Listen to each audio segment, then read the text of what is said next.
जबाबदार मान्य नरेंद्र मोदीजी आहे, देवेंद्र फडणवीसजी आहे, चंद्रशेखर बावनकुळे आहे, नितीन गडकरीजी आहे, संभाजी पाटील आहे, अभिमन्यू पवार आहे. या ठिकाणी आमचे बसवराज पाटील आहे. एवढे जमानतदार आहे. चालते ना आमची जमानत? जोरात सांगा, चालतं ना? पक्क ना? बरं, माझे एक काम कराल का? मी एवढ्या दूर ना आलो, तुमचे आम्ही 124 योजना करणार आहोत. पांधन रस्ते करणार आहोत, कब्जे कबाले देणार, सर्व करून देणार. तुम्ही आमचं एक काम कराल का? जाईल ताई, तुम्ही घेऊन जाणार नाही का? आपसातल्या लोकांना जमत नाही का? आजूबाजूच्या लोकांची भांडण नाही काही? 750 कोटी रुपये औषधाला आले. आशिव, मातोळा, किल्लारी, जेवरी पासून भैयाच्या निलंग्यापर्यंत हा रस्ता 478 कोटीचा हा रस्ता आहे.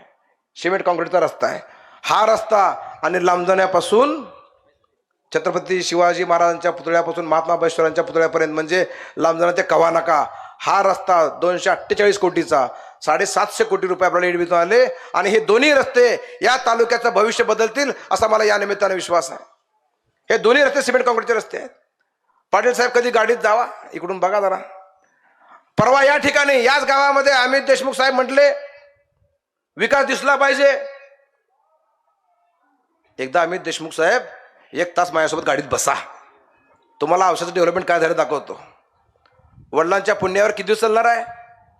स्वतःचं कर्तृत्व काय दाखवावं लागेल, काय करावं लागेल. औषधाची पाणी पुरवठा योजना मी आणलेली आहे, अंडरग्राऊंड योजना मी आणलेली आहे लातूरची, सॉरी. आणि या औषधामध्ये त्यांनी म्हणले, याच ठिकाणी बोलत असताना विकास दृष्टीच पडला पाहिजे. किल्लारी कारखाना काय आहे? विकास नाही. हा रस्ता काय आहे? विकास नाही. हा निळकंठेश्वर मार्ग काय आहे? विकास नाही. एकदा तुम्ही या, तुम्हाला शेतामध्ये जायचं माहीतच नाही ना कधी. घराला लागूनच शेत आहे. तुम्हाला मी शेती दाखवतो, शेत रस्ते कसे असतात दाखवतो.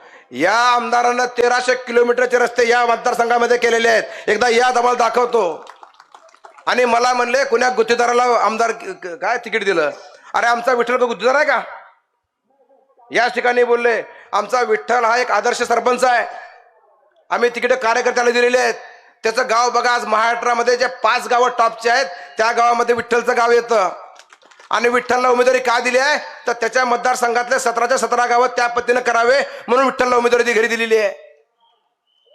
आम्ही दिलेला उमेदवार गुत्तेदार नाही, पण तुम्ही दिलेला गुत्तेदार टँकर माफिया आहे, हे लक्षात घ्या. त्यामुळे आम्हाला बोलता खूप येतंय. आता ते भैया उरलेलं बोलतील, पण आम्हाला कृपया बोलायला लावू नका भैया साहेब.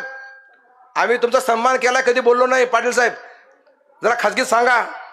मला तर खूप मी सीएम ऑफिसला 5 वर्ष काम केलंय, काय माहित नाही मला काय माहित नसेल सगळ्याच. मला बोलायचं नाहीये, पण आता बोलले तर मी सगळेच काढेन. त्यामुळे माझ्यावर टीका टिप्पणी करताना विचार करून टिप्पणी करावी अशी विनंती आपल्या माध्यमातून माननीय अमित भैया देशमुखांना मी करतो.